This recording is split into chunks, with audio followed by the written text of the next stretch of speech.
E hoje eu quero compartilhar a palavra com você dizendo o seguinte: não, nada é por acaso. Nada é por acaso, gente. Acaso é uma palavra que deveria ser excluída do vocabulário. Do seu dicionário aí. Arranca-se aí, pode marcar. Por quê? Como assim? Como é que você me afirma isso, pastora? Deixa eu te falar. Em Romanos 8, no verso 28, diz o seguinte: sabemos que todas as coisas cooperam para o bem daqueles que o quê? Amam a Deus, daqueles que são chamados segundo o seu propósito. Tem uma outra versão? Fala: pois sabemos que todas as coisas trabalham juntas para o bem daqueles o quê? Que amam a Deus, daqueles a quem Ele chamou de acordo com um plano. Uau, olha que interessante, olha que interessante. Então, a palavra do Senhor diz isso. Sabemos que todas as coisas cooperam. Primeiro, você ama a Deus? Quem ama a Deus? Quando a Bíblia fala que quem ama, prova. Então, você ama a Deus. Eu amo a Deus. Então, eu provo que eu amo a Deus. Como que eu provo? Refletindo Deus na minha vida. Refletindo Cristo na minha vida. Refletindo Cristo na minha maneira de falar, na minha maneira de tocar, na minha maneira de enxergar, na minha maneira de sentir. É assim que eu o quê? Eu provo. Não adianta eu falar que eu amo se eu não provo. Tem coisas que a gente não precisa nem falar, a gente só tem que viver. Dá para entender?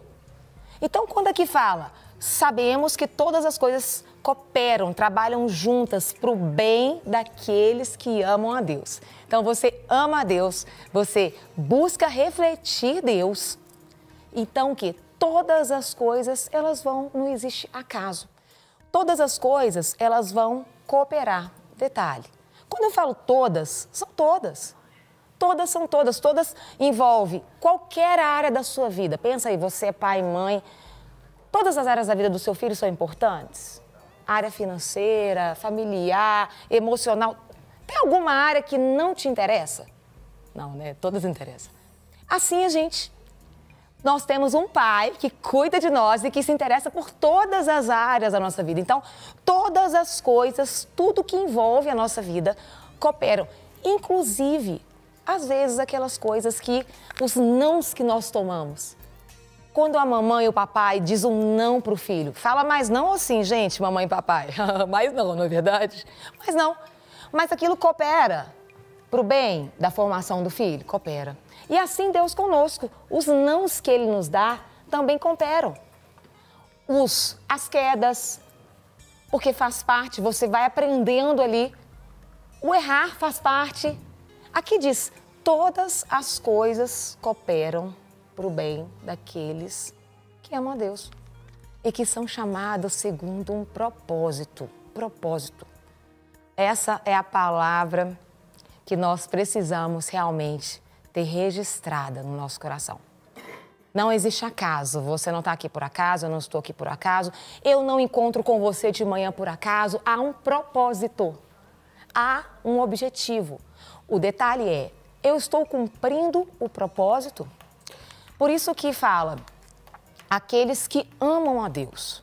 Então, eu tenho um propósito, então eu vou cumpri-lo como Deus. Então, o que você for fazer, mergulhe, seja intenso naquilo que você for fazer. Porque há um propósito naquilo. Eu tive a oportunidade, neste final de semana, eu fiz um curso e aí eu tive a oportunidade de ir num local onde eram crianças com deficiências motoras e deficiência mental também. E aí, naquele momento que eu fui ali, eu mergulhei e eu fiquei assim, apaixonada. Eu tive a oportunidade de ver e conhecer crianças ali com tantas necessidades especiais. Eu tive a oportunidade de ver ali mães com tantas necessidades. Mas sabe qual que era a maior delas?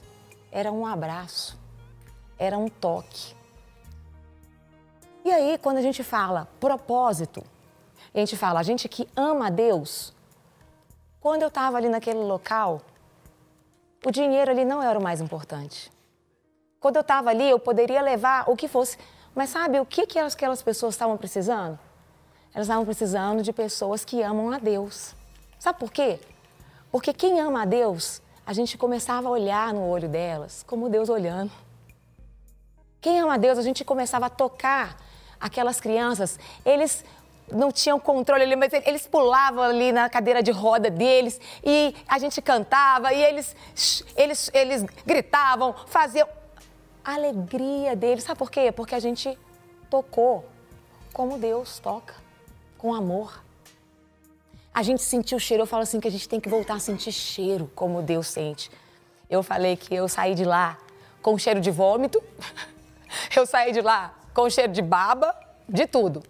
Por quê? Porque tinham vários tipos de crianças e tinha umas que às vezes passava mal. E eu chegava, aí eu pegava e eu fiquei apaixonada, e aí eu abraçava e eu saí lá cheirando os meninos, tudo. Teve um que eu falei, dá um beijo. E a hora que ele veio, fez assim, ó, dá lambida. A gente precisa voltar a sentir o cheiro das pessoas. E vou falar, nem todo cheiro é gostoso. Nem todo cheiro é o melhor cheiro. Mas aquele cheiro me marcou. A gente tem que voltar a tocar, ouvir, enxergar a lágrima do outro. Sentidos, audição, olfato, tato. Abrir a boca para levar vida, para levar sorriso, para levar alegria. As pessoas precisam esbarrar em você e você derramar amor. Aqueles que amam a Deus, eles transbordam Deus e eles têm um propósito.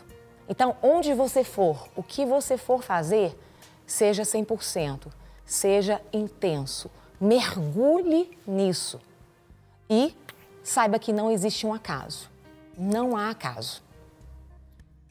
Preste atenção em tudo que está ao seu redor, porque às vezes vai ser a única oportunidade que você vai ter de ter aquelas pessoas ao seu redor. Aproveite aquilo que Deus está te proporcionando, porque isso faz parte de um propósito para a sua vida. E eu vou te dizer, nós só nos sentimos completos quando cumprimos o propósito de Deus na nossa vida. Sem cumprir o propósito de Deus, nós nos sentimos infelizes, frustrados. E se você acordou hoje, é porque ainda continua tendo propósito na sua vida. Se você acordou hoje, se você está ouvindo essa palavra, é porque o plano de Deus, o propósito de Deus não acabou. Nem todo mundo que quis acordar hoje acordou, porque um propósito acabou. Mas você acordou, eu acordei, então há um propósito ainda, continua tendo um propósito. Dá para entender? Você precisa o quê? É compreender esse propósito para você viver caminhando nesse propósito. Para que você não se sinta frustrado, infeliz, incompleto. Então eu quero deixar, não existe acasos. Você não é uma obra do acaso. Como eu sempre falo, Salmo 139 diz que o Senhor nos formou no ventre da nossa mãe como uma substância informe. Não tinha forma, Ele foi fazendo você. Nós somos um espírito, nós temos uma alma e a gente habita no corpo. Gente não sabe fazer gente porque a gente não sabe fazer espírito. Você sabe? Não sabe. Sabe fazer alma? Não sabe. Então, Deus autorizou você estar aí hoje. Não existe acaso. Houve uma autorização do mundo espiritual do mesmo jeito que houve. Haja luz, haja água, haja terra. Ali em Gênesis 1, quando ele vai autorizando, de repente ele fala, façamos o homem. Pai, Filho e Espírito Santo, Trindade, vão fazer o homem. Façamos. Ele escolhe fazer. Não é de qualquer jeito, não. Ele tinha feito muita coisa antes. Ele fez o quê? A imagem e a semelhança dele. Você não é uma obra do acaso. Nada acontece na sua vida por acaso, ok? Não quer ficar um segundo por fora da nossa programação? Agora você pode nos acompanhar através das plataformas digitais. Não perca tempo. Acesse, curta e siga-nos. Fique por dentro de tudo o que acontece por aqui. Rede Super, inspirando você.